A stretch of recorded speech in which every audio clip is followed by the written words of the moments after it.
de la paz que solo Cristo puede dar. Buenos días de nuevo. Como siempre le digo a las hermanas, muchas gracias por la confianza que depositan en mí como para transmitir estas palabras y esta investigación que bueno, vamos a tratar de hacerla, de transmitirla en 40 minutos porque habría mucho para hablar en relación con la Madre Eufrasia y los laicos.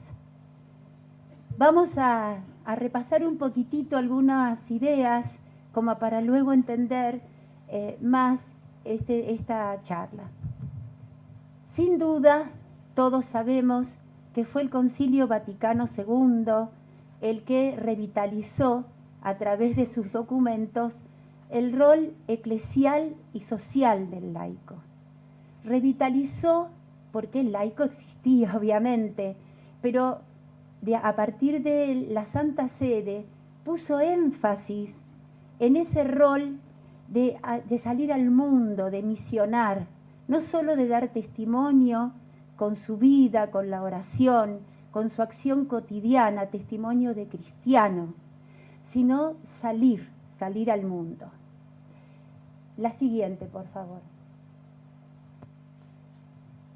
El Santo Padre Juan Pablo II recordó lo que el Concilio Vaticano II se propuso y en una exhortación sinodal del año 1987, posterior al Sínodo de Obispos, recordó la labor del laico y habló de justamente cuál era su misión.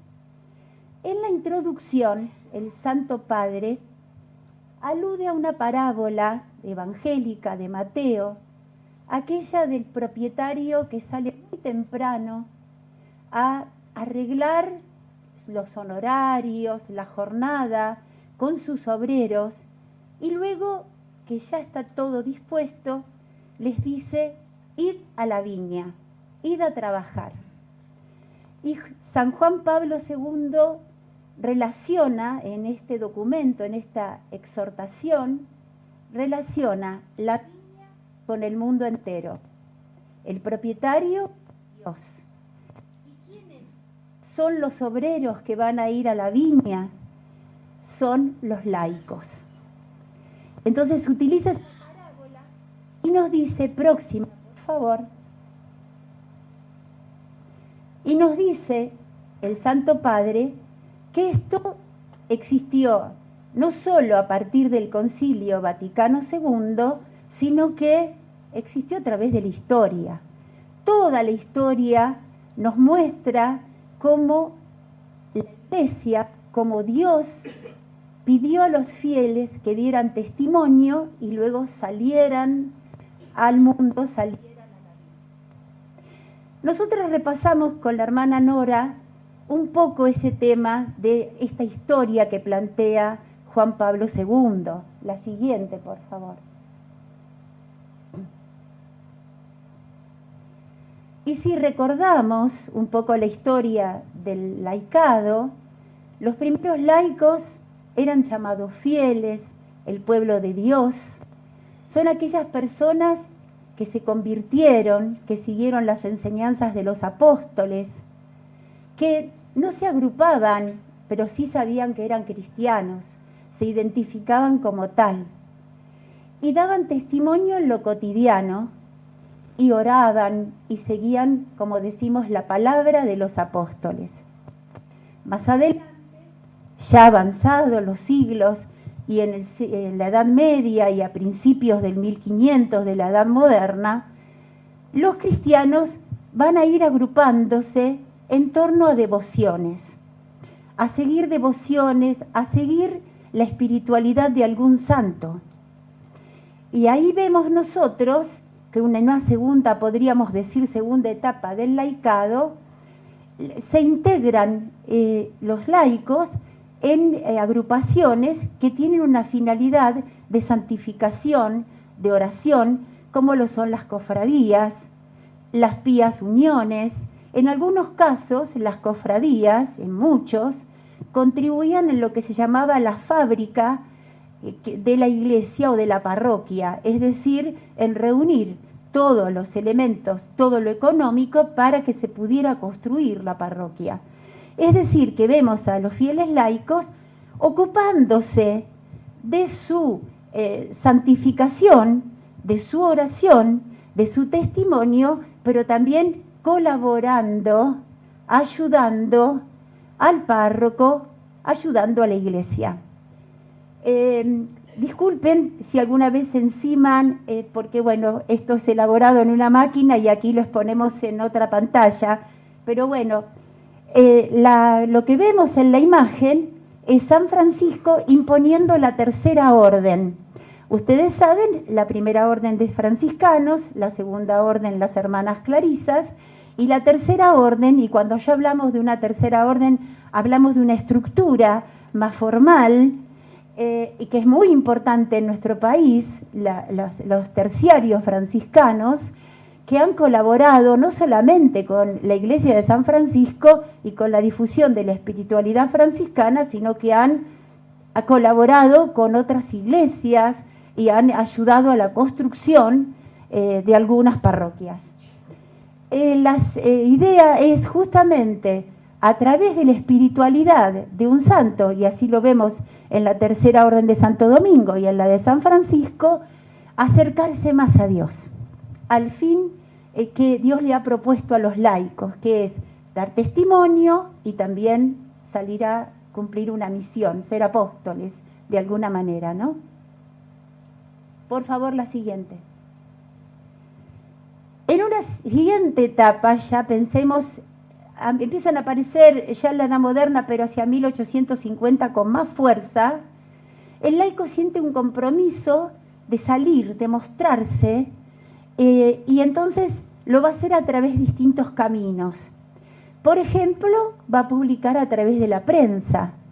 Y en nuestro país, uno de los representantes más emblemáticos de esta acción es Félix Frías.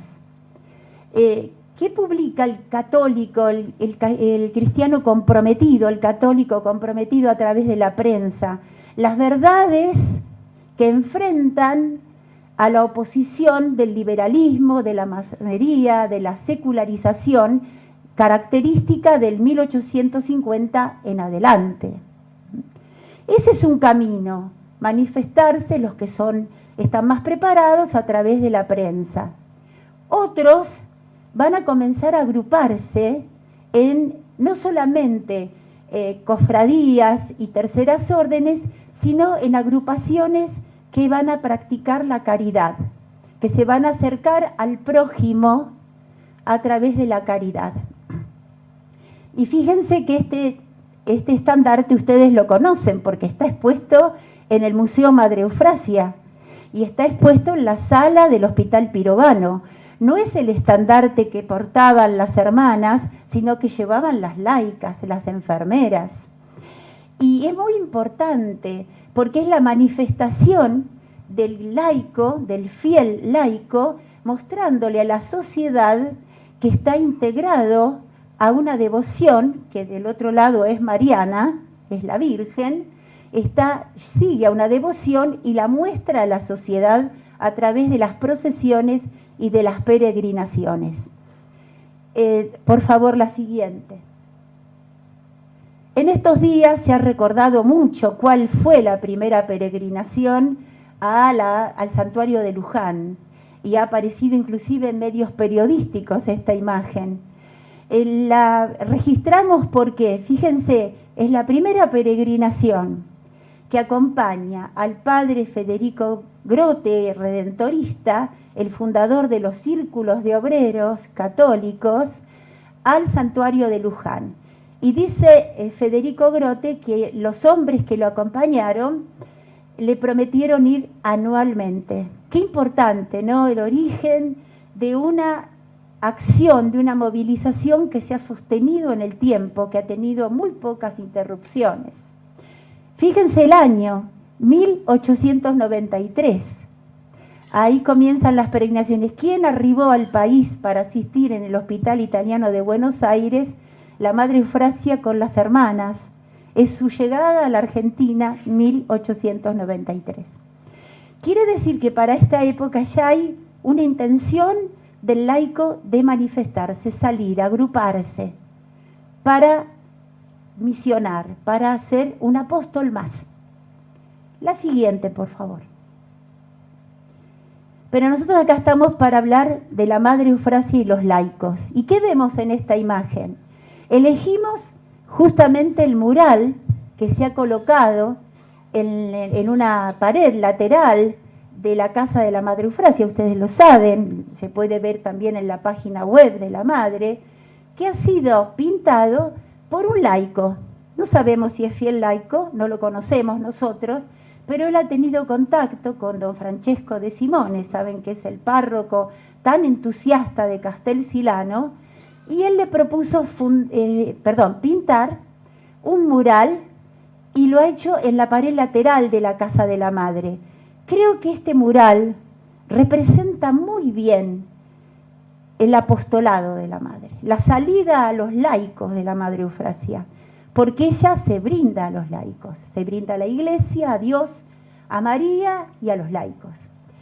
Fíjense que él en ese mural representa el barco, que fue viajera, tuvo que viajar, trasladarse, está a disposición a trasladarse, y la capilla, la fundación de la capilla. Es aquel lugar a través del cual la Madre Eufrasia, uno de los lugares, ella va a tener su relación de comunidad cristiana con los laicos. Y elegimos algunas fotografías. La señora que está en la parte superior es Cipriana Laite de Saespeña, que tuvo mucho que ver con la instalación, la madre de Roque Saespeña, en la instalación de las hermanas en el Hospital Pirovano de Buenos Aires. Por favor, la siguiente. Le decía a la hermana Nora, lo primero que tenemos que decir es que la Madre Eufrasia se forma para salir a los laicos. ¿Qué significa salir a los laicos? Estar con ellos. Y también pensamos que esta fotografía representa muy bien los laicos con los que se tuvo ella que comunicar. Esa italiana que llega, ¿no es cierto?, acá a asistir al Hospital Italiano de Buenos Aires. Esta es una fotografía del Hospital Italiano. Los datos que aparecen dicen que es del primitivo hospital, ahí donde ella estuvo.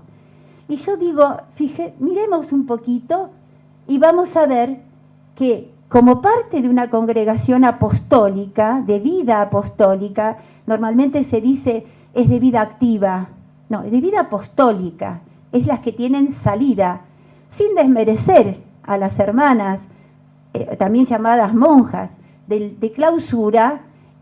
Estas hermanas tienen como objetivo salir y relacionarse, ir a la familia, ir al enfermo, educar en los colegios. Partiendo de esa base, miremos que cotidianamente la Madre Eufrasia, con las primeras hermanas que llegaron a Buenos Aires, habrá tenido que relacionarse con la señora enferma de la camilla, con el camillero, con los médicos, con los enfermeros, con ese niño que tal vez habrá sido un familiar o pasaba por allí. Es decir, esto nos hace pensar que tuvo que tener una disposición personal muy abierta para poder, ¿no es cierto?, relacionarse con los laicos, servir, asistir. La siguiente, por favor. Muchas veces hemos hablado de esta situación. ¿Por qué están 3 años nada más en el Hospital Italiano de Buenos Aires? Porque a los 2 años que fueron llamadas, probablemente el señor Benincasa que las llamó era un fiel laico, un católico, pero la comisión directiva del hospital estaba conformada por gente evidentemente, que no todos eran católicos. Y le dicen, bueno, muy bien, ustedes han venido a ocuparse de la despensa, la cocina, el guardarropa, los medicamentos, pero les imponemos, documento de 1895, que no se ejerza presión alguna sobre los enfermos para asistir a las celebraciones religiosas. Es decir, que le ponen, le indican un límite en su relación con el laico. ¿Y qué hace ella? En lugar de decir volvemos a Italia, con esa fortaleza que la caracterizó toda su vida, decide no, vamos a ir a otras comunidades, donde seguramente vamos a poder servir y constituir por fin una comunidad cristiana verdaderamente católica. Y es así, la siguiente, por favor, que todos sabemos que están las hermanas en el Hospital Pirovano desde pocos días después de su fundación, en 1896. Y elegimos el Hospital Pirovano para no mencionar a otros, porque fueron a servir y fueron llamadas de otros hospitales, inclusive por los italianos, tarea que no se pudo concretar, pero que ella siempre aceptaba gustosa, porque sabía que su apostolado era justamente el estar cerca del laico. La siguiente imagen, por favor, creo que es muy emblemática, como podríamos decir hoy, de lo que la Madre Eufrasia se propuso. Esta es una fotografía de la antigua capilla del Hospital Pirovano, construida en 1907 junto con el arquitecto Vanelli, donde obviamente la Madre Eufrasia tiene que haber intervenido en los detalles de su construcción. Y miremos, porque no está así hoy la capilla, que se ocupó de que los fieles y no fieles que estaban en el hospital, enfermos, familiares, el barrio, tuvieran en esa capilla todo lo que necesitaban para la práctica evangélica, es decir, para recibir los sacramentos. Si miramos, y esta pila bautismal restaurada gracias a las hermanas, está acá en el museo, se podía bautizar en el Hospital Pirovano. Esto es muy importante y es un permiso que obtienen en 1915 estando en vida la madre. Se podía bautizar. Vemos el púlpito desde el cual el sacerdote podía llevar la homilía. Es también muy importante. Y luego el altar con el comulgatorio. Toda la capilla nos predispone al apostolado, al servicio de lo que el laico va a necesitar, que es esa contención espiritual. Y sabemos que allí se efectuaban primeras comuniones, hay registros fotográficos, se efectuaban bautismos, hay registros escritos de documentos. Es decir, que es realmente emblemática esta imagen porque es lo que ella pensó. Por favor, la siguiente. Entre esa historia que hicimos del laicado hablamos de personas que pertenecían a terceras órdenes, que donaban, que ayudaban a que se construyeran las parroquias.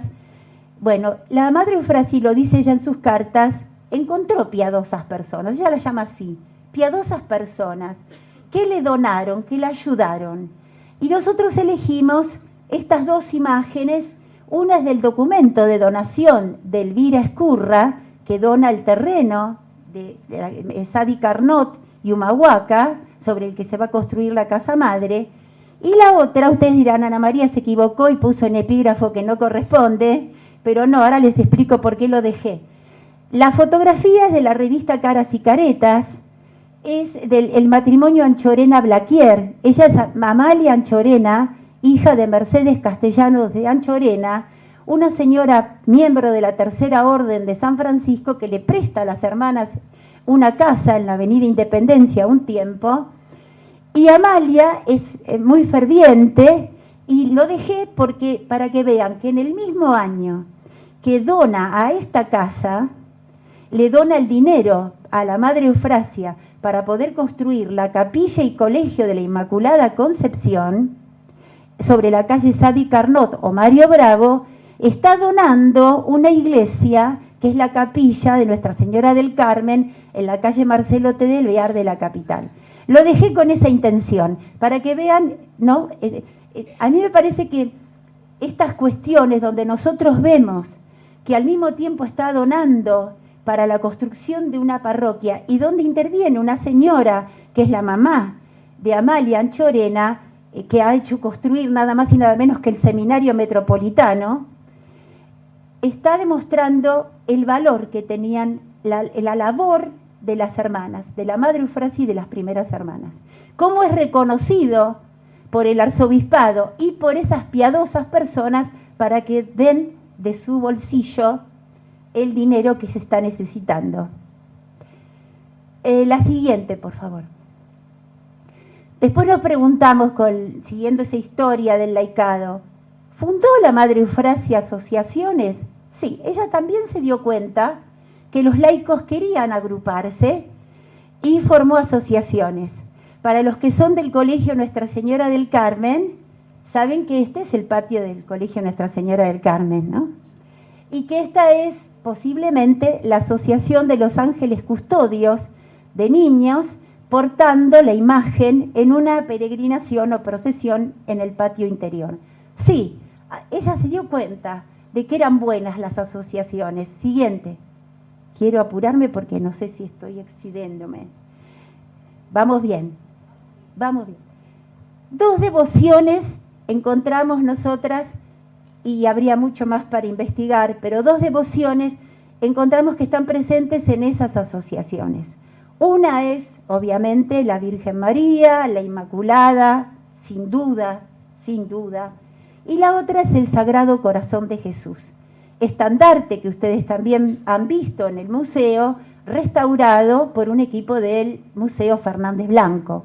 Del otro lado, no lo podemos ver, dice Apostolado de la Oración, que es la agrupación característica de la devoción del Sagrado Corazón. Seguimos. Y vamos justamente primero a esa agrupación. El Apostolado de la Oración, que fue recreado, como dicen ellos, así lo denominan, en el año 2014 como Apostolado de la Oración por las intenciones del Santo Padre, se inicia ya en Francia en 1844. Vieron que hablábamos recién hace un rato de esto de que a mediados del 1800 florecen las agrupaciones. Dice la historia que los estudiantes de una casa de formación jesuita se encontraban un poco tristes porque ellos querían salir a misionar y en realidad añoraban lo que hacían los otros ya profesos y que misionaban en Asia, en África. Y el formador les dijo que no necesitaban ya salir a misionar, pero que podían ofrecer de otra manera su día, y era una forma de misionar cada día. Les dijo, pueden ofrecer por la mañana, orar y ofrecer el día, las acciones del día. Luego a la noche, orar repasando, viendo qué acciones habían llevado a cabo durante el día. Y bueno, esos jóvenes lo aceptaron y este método, esta forma, la llevaron a las casas de las personas que iban a visitar en la misma Francia. Las personas, los vecinos, comenzaron a aceptarlo. Y así fue que el apostolado de la oración adquirió fuerza y los párrocos lo aceptaron, los obispos, y se fue difundiendo hasta llegar a otros continentes y llegar aquí. La siguiente, por favor. Se establecieron, este libro pertenece a la Casa de las Hermanas, al museo, está en la biblioteca del museo. Se establecieron poco a poco grados dentro del apostolado. Están los que ofrecen el día, oración de la mañana, oración de la noche, quienes se encomiendan a María y entonces rezan un rosario y le piden que guíe su día, y ya quienes todos los días efectúan la comunión reparadora. Son grados dentro del apostolado. El apostolado fue creciendo. Seguimos. Nos dice, esto está en la biblioteca del Colegio del Salvador, nos dice la publicación del Apostolado de la Oración de 1919 que el Apostolado de la Oración en esta casa contaba con 500 miembros. Y uno puede decir, eran todas las alumnas. Y no lo eran, porque no había 500. Es decir, que había gente, y lo sabemos muy bien a través de las misiones y a través de las noticias de la voz de la iglesia y del pueblo, mucha gente de este barrio venía a esta capilla. Dice luego también en la publicación El Mensajero del Sagrado Corazón que las novenas eran muy concurridas y que todas las celebraciones, especialmente la exposición del Santísimo, era muy importante. Avanzamos. La siguiente. Como testimonio pusimos un hermoso estandarte, ¿verdad? Un hermoso estandarte del apostolado de la oración que está en el depósito del museo, no está expuesto, y que fíjense lo que dice, ¿no? Apostolado de la oración, gloria y amor al corazón de Jesús. También se encuentra libros de oración, y en el archivo histórico, allá en Roque Pérez, en la calle Roque Pérez, esta invitación a la oración, a una celebración. Seguimos. Una asociación que es internacional y que va a estar presente en todas las casas, la encontramos en esta casa, en 1908 en Nuestra Señora de Nieva, sabemos que estaba en Milán por la correspondencia, es la de las Hijas de María. Permanentemente al lado de la congregación, en cuanta celebración se menciona a través de los documentos, están las Hijas de María. En la bendición de las imágenes, la siguiente, por favor. Fíjense, esta publicación es de 1900. La Voz de la Iglesia es la capillita anterior a esta capilla, acá en la calle Lavalle, muy cerca, 3 cuadras, la primera y sencilla capilla que tuvieron, y donde las Hijas de María están ya presentes y participan de la bendición de la hermosa imagen del Niño Jesús de Praga, que está expuesta en el museo en la parte del coro de la capilla. Toda la historia, ¿no? Que esta historia, estas acciones que son tan lejanas y que nos emocionan realmente y que se explican a través de estos documentos. Seguimos. Las Hijas de María formaban a las niñas, tenían una misión que es la de la formación, tanto en la lectura, ahí tenemos el reglamento de la biblioteca, como también en la conformación en esta misma casa de un taller de costura para dar salida laboral o un buen desarrollo en el hogar a las jóvenes.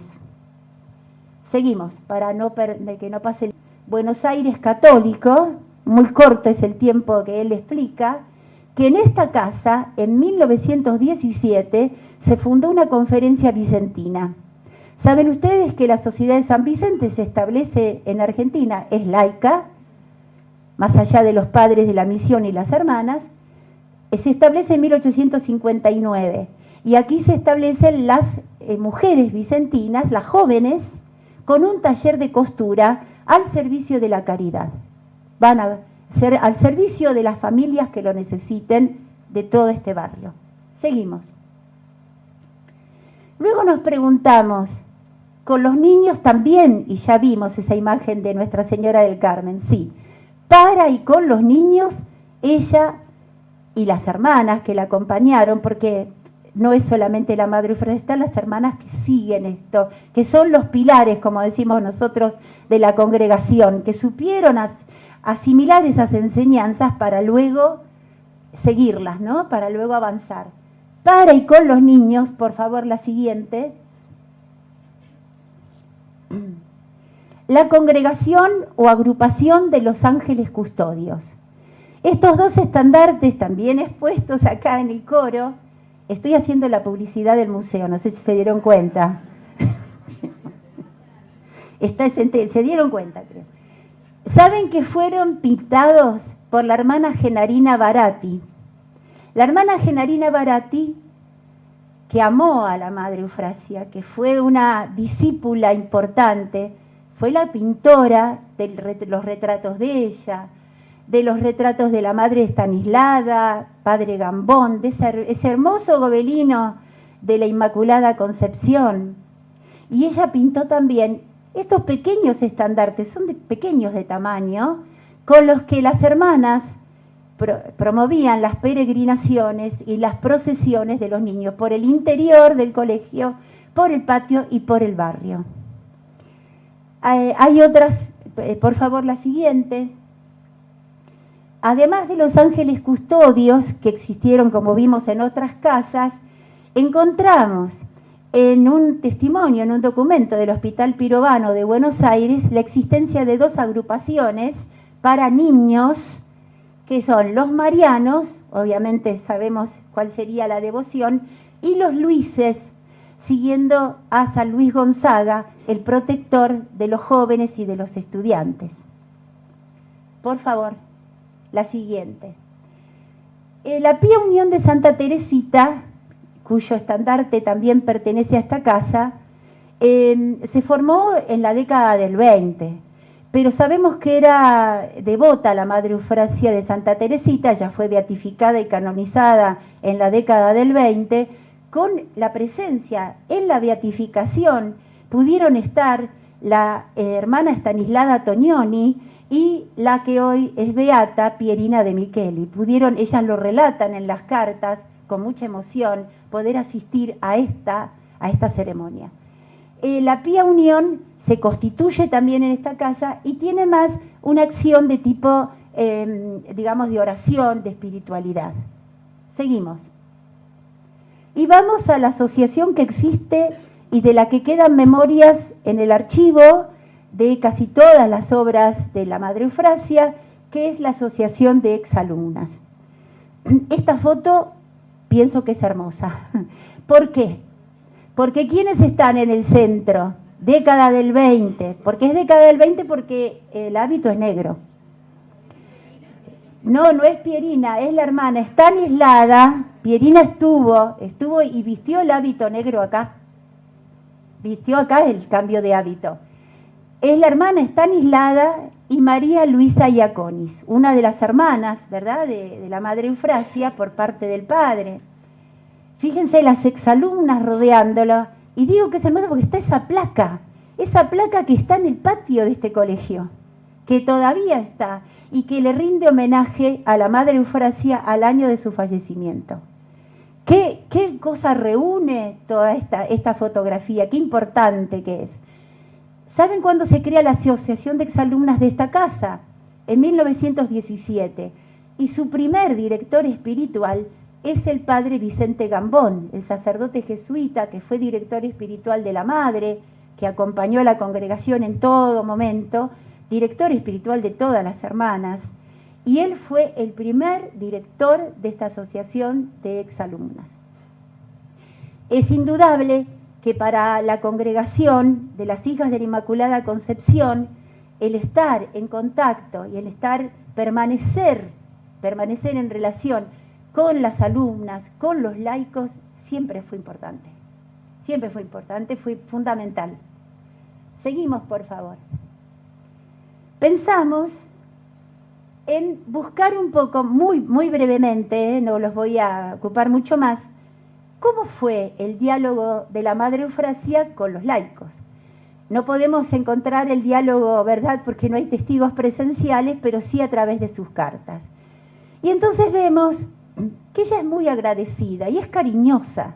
Tiene una expresión de cariño cuando se relaciona con los laicos.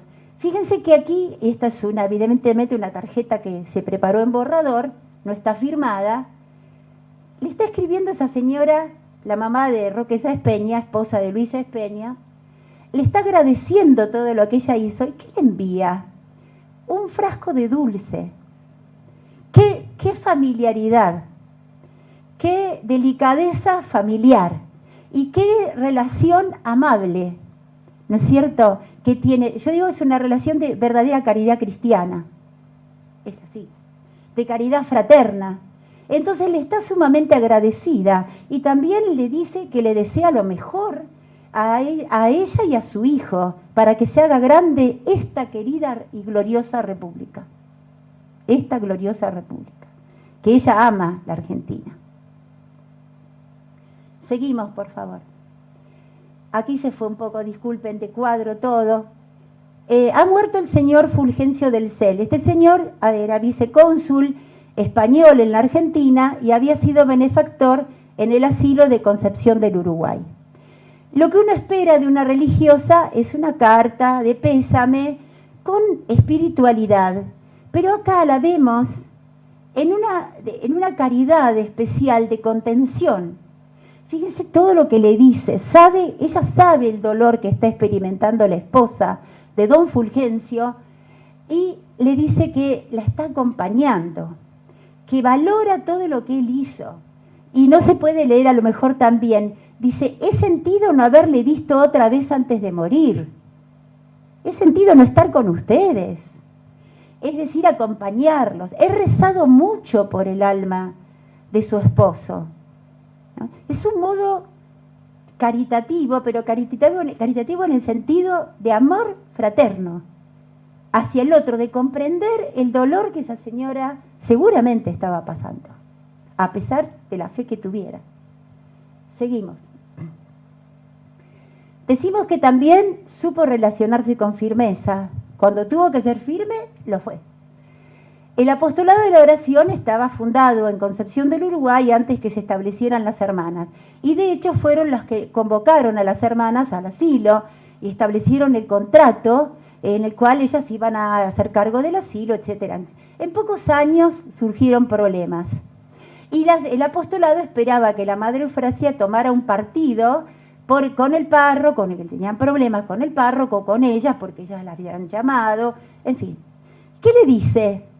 Nosotras las religiosas no podemos ni debemos tomar partido, sino el de Jesucristo, haciendo bien a los pueblos según la voluntad de Dios. Punto. Nosotros no vamos a tomar partido, vamos a elegir aquello que sirva a Dios. Por eso era amable, cariñosa, pero también firme. Seguimos, por favor. Los últimos dos ejemplos, esto es constante y lo pueden ver en las correspondencias, hay siempre una manifestación de afecto maternal. Salúdame a las niñas, salúdame a las hijas de María, salúdame a la señora de Gregory, que ha fallecido, pobre Gregory, y que se cuide, que no se vaya a enfermar. ¿Eh? Esto es familiar, es de madre, no se vaya a enfermar, esa preocupación por el otro. Vamos a la siguiente. Con amor maternal y con familiaridad. En todas las cartas, cuando ya la madre llega a la Argentina en 1914 y le escribe hasta que se enferma a la madre Estanislada, hermana Estanislada, que está ya en el noviciado, sintiendo la distancia, acompañada por Sor Pierina, la hermana Bergman, Diaconis, pero con la Primera Guerra y la soledad en Milán, la Madre Eufrasia en las cartas le transmite noticias de su familia. ¿Por qué? Porque ella sentía a la familia de sus hijas como su propia familia. Y entonces les habla, vino Angelita, Luisa, Emilia, Inés, Adelina, todos los familiares, y le cuenta detalles de ellos. Por lo tanto, ¿qué pensamos nosotras? Porque si decimos que la Madre Eufrasia quiere formar una verdadera comunidad cristiana, porque habla de una familia cristiana, católica, con fe, con esperanza y con contención hacia el prójimo. Seguimos. Les voy a contar, creo que me queda así tiempo, el caso del matrimonio Pagani-Casorati. Valentina Pagani, esto es de descubrimiento reciente históricamente, Valentina Pagani era pintora y era una de las maestras de la hermana Genarina Barati. En las cartas aparece como la pintora. En las mismas cartas que relatan el velatorio de la Madre Eufrasia, las hermanas cuentan que cuando ella muere, acá velándola en la casa madre, se presenta el señor Humberto Casorati, llorando, desesperado, porque su esposa está muy, muy grave. Se acerca al ataúd de la Madre Eufrasia y llorando le pide la intercesión de ella. Pensemos que ha fallecido recién la madre. le pide la intercesión de la madre para que se sane su esposa. ¿Qué nos hace pensar? ¿Cuánto habrá ella brindado a este matrimonio? ¿Cómo habrá sido esa relación familiar, cristiana, de comunidad, para que él confíe en ella la vida de su esposa, que se sane su esposa? Y saben que se sanó. La señora se sanó. No se sabe bien la fecha de fallecimiento, pero vivió, se sabe, unos 10 o 15 años más. Porque hay pinturas de ellas posteriores, inclusive ella viaja a Italia, y si no sé si se alcanza a ver en el fragmento de este cuadro que representa a las señoritas de la familia Lavallol, que ella firma viuda de Casorati. Quiere decir que ella sobrevivió al esposo. Nos parece que este caso, que realmente sería la primera gracia de la Madre Eufrasia, primera gracia, de este señor llorando al lado de ella, es muy, muy importante, muy significativo. Siguiente.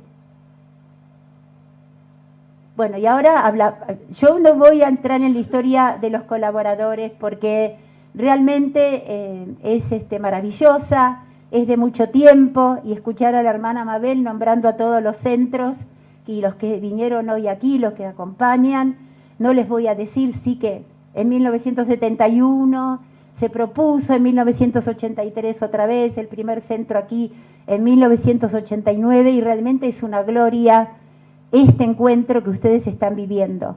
Nosotras quisimos con esta foto expresar lo que deseamos, que este encuentro sea un alimento espiritual para ustedes tan fuerte que permita que muchos años adelante alguien hable de los colaboradores FIC. Un detalle desde un archivo: registren la vida de ustedes, guarden memorias, porque las memorias permiten que contemos todo esto, y esto pensamos que nos alimenta. Para terminar, la siguiente, por favor. Pensamos cerrar con esta frase de la revista Inmaculada de 1937. Saben que esa revista se publicaba en esta casa y escribían las alumnas y las exalumnas. Y la frase resume un poco todo lo que estuvimos diciendo de la relación de la Madre Eufrasia con los laicos, ¿no? Dicen las alumnas y exalumnas en 1937: la sonrisa de tus labios y la bondad de tu alma eran un contagio de vida para tus hijas, y todas nos sentíamos a tu lado como al lado de una madre. Bueno, muchas gracias.